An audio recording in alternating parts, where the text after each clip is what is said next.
Ah, Miyabi, Miyabi, Miyabi. Vous savez, ils ont dû faire une réunion à la nouvelle réduite pour déterminer les règles de l'anomalie.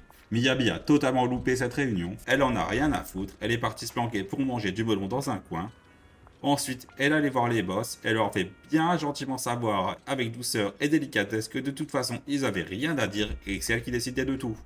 Elle a laissé une petite liste. Alors, elle veut faire deux gros dégâts. Elle veut un élément spécial, un dysfonctionnement spécial, et en plus, elle veut être invincible la moitié du temps. Les gars ont répondu, oui, votre majesté, s'il vous plaît, marchez-moi dessus.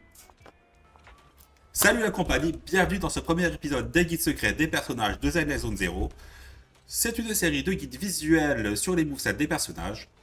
Pour Miyabi, on va principalement se focaliser sur les périodes d'invulnérabilité dans son kit, sur comment annuler les deux premières attaques de son combo normal, mais aussi sur la partie anomalie qui suit des règles qui lui sont bien propres.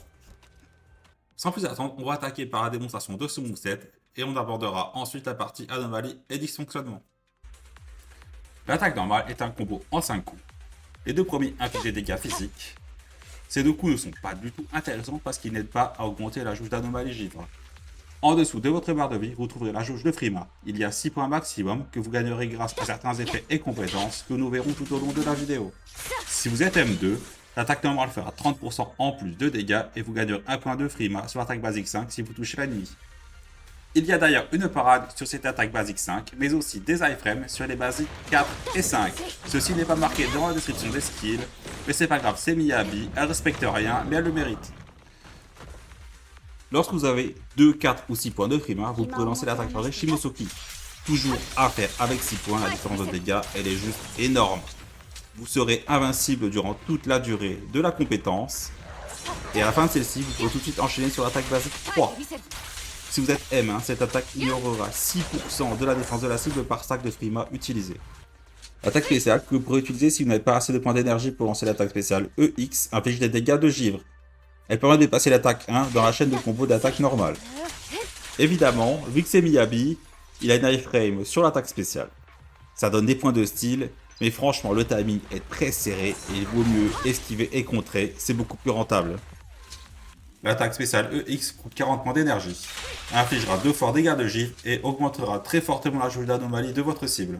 Si vous avez assez de points d'énergie, vous pourrez utiliser l'attaque de suivi pour infliger d'encore plus gros dégâts de givre et d'accumulation d'anomalies pour seulement 20 points d'énergie. Vous gagnerez 2 points de Frima par utilisation de la compétence, et bien sûr, vous êtes invincible durant toute la durée de l'attaque. Après la spéciale de X, vous pourrez tout de suite passer à l'attaque normale 3, y compris après l'attaque de suivi.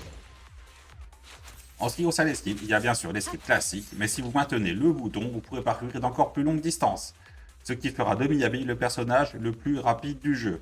Même sur ça, Ellen s'est fait pouvoir creep.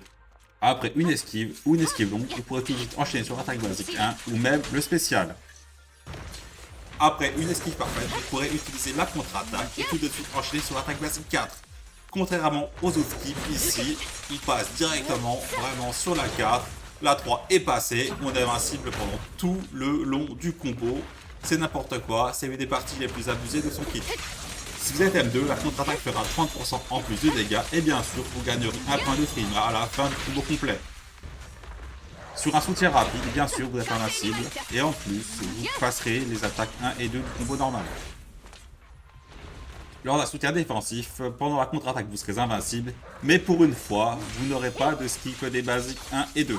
Si votre jauge d'énergie est basse, vous pourrez quand même utiliser l'attaque spéciale pour faire la petite variante du combo normal.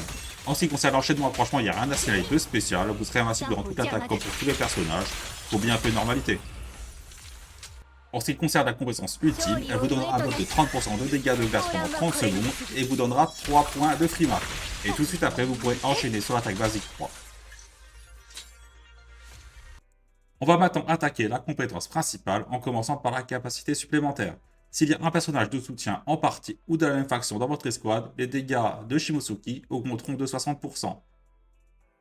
Si un membre de l'escouade inflige dysfonctionnement à l'ennemi, Miyabi gagnera 2 points de Frima, et la prochaine attaque Shimosuki qu'elle fera ignorera 30% de la résistance à la glace de la cible. Cet effet inclut les dysfonctionnements polarisés de Yanagi. Alors, pour moi, la compétence principale et le givre, c'est exactement la même chose. C'est un élément qui a été créé juste pour Miyabi, et c'est le seul personnage du jeu à utiliser ces mécaniques. D'ailleurs, elle brise toutes les règles de l'anomalie et du dysfonctionnement, que ce soit au niveau des dégâts ou de la durée. Lorsque Miyabi infligera des dégâts de givre à une cible, elle appliquera le debuff Flamme de glace. Cet effet augmentera l'accumulation d'anomalies d'une valeur de 100% de son taux de critique jusqu'à 80%. Lorsque la jauge d'anomalie de la cible sera pleine, vous allez déclencher l'anomalie givre. C'est un effet en deux parties, une qui contient les effets de glace classiques et l'autre la brûlure de givre. Lorsque Miyabi déclenche une anomalie de givre, elle gagnera un point de frima. L'ennemi sera sous l'effet de gelure qui vous donnera 10% en plus de dégâts critiques, mais ces dégâts ne sont pas multiplicatifs, il s'additionnent donc à votre taux de dégâts critiques, donc en réel ce sera plutôt dans l'ordre de 4 à 5%. La brûlure de givre donnera un buff de 20% d'accumulation d'anomalies pour toute l'équipe, mais Miyabi ne pourra plus infliger l'effet flamme de givre à la cible, ce qui veut dire qu'elle ne bénéficiera plus de son bonus d'accumulation lié à son taux de critique. Ces effets durent 20 secondes à la place des 10 secondes pour l'anomalie de glace classique. C'est une différence qu'il faudra retenir pour la partie dysfonctionnement. Si vous déclenchez l'anomalie avant d'avoir appliqué flamme de givre, vous n'aurez pas la brûlure de givre, donc faites bien attention aux petites flammes bleues. Petite remarque en passant, si vous êtes sur le point de déclencher une anomalie de givre et que vous lancez un Shimotsuki, faites bien attention, parce que si vous switchez deux personnages avant la fin de l'attaque, vous ne déclencherez pas l'anomalie. Parce qu'un personnage hors terrain ne peut pas déclencher l'anomalie. Les dysfonctionnements de Miyabi utilisent une formule spéciale. Normalement, pour les dysfonctionnements à base d'anomalies à dégâts instantanés, les dégâts sont plutôt faibles parce qu'on ne déclenche pas le restant des dégâts sur la durée. Par exemple, si vous déclenchez un dysfonctionnement à base d'une brûlure, vous déclencherez instantanément tous les dégâts restants du dot et vous supprimez ce dernier. Mais pour le givre, on n'a pas de dégâts sur la durée, mais on a certainement un bonus en fonction des dégâts de la brûlure de givre et du gel, en fonction du temps restant sur le debuff, malgré le fait qu'on ait déjà tout déclenché au début de l'anomalie. Il faut donc vraiment faire le dysfonctionnement le plus vite possible, les dégâts peuvent vraiment aller du simple au triple.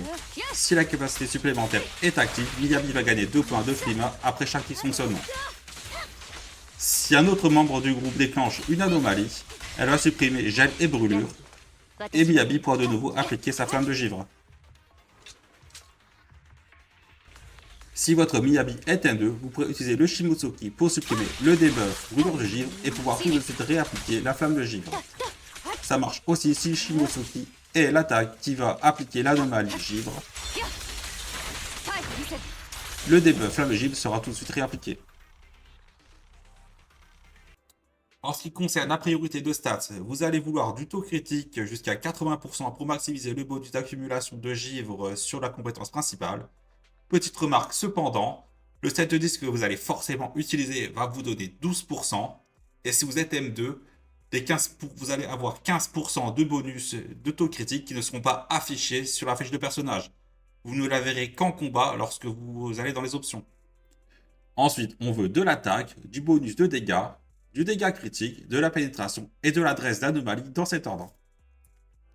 En ce qui concerne les sets de disques, il vous faudra obligatoirement 4 pièces de la balade de l'épée de bois.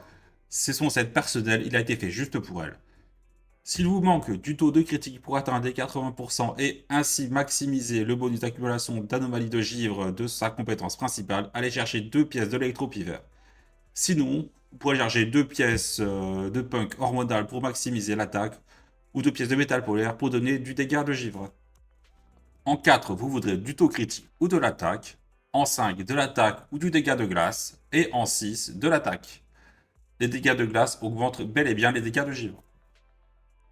En ce qui concerne le niveau des compétences, on va prioriser l'attaque basique, l'enchaînement et ensuite l'attaque spéciale. Si vous êtes M2, vous bénéficiez de 30% de dégâts bonus sur la contre-attaque de l'esquive, donc ça peut valoir le coup de le monter. Mais les 4 jumpers, c'est rare. Ça coûte cher, donc franchement, c'est à vous de voir. En ce qui concerne les moteurs, le meilleur est évidemment le moteur signature de Miyabi. Ensuite, celui de Grace. Et dans les rangs A, le meilleur est celui du Battle Pass, le petit bisou. Sinon, en dessous, on a le gourmet. Et après, franchement, tous les autres se valent. Au niveau des compositions d'équipe, on a le Classico, Miyabi et Yanagi avec un support. En premier choix, on a César. De toute façon, c'est jamais un mauvais choix. La salade, c'est très très bon pour la santé. Elle donne un bouclier, un buff d'attaque et un debuff de dégâts sur la cible. Ensuite, on peut mettre Rina. Elle va offrir de la pénétration. C'est très très bien dans les modes endgame avec des ennemis haut level. Elle va donner des dégâts de foudre à Yanagi. Et elle va augmenter la durée de son choc de 3 secondes. Avec cette compo, vous allez faire beaucoup de Shimotsuki et beaucoup de dysfonctionnements. Astra pourra aussi peut-être faire partie de cette équipe. On sait que c'est un support qui va favoriser les équipes qui switchent beaucoup de personnages. Ensuite, on a la pyromane de service qui combote très bien avec les membres de son équipe, César et Lucie, qui reste toujours selon moi la meilleure support en A.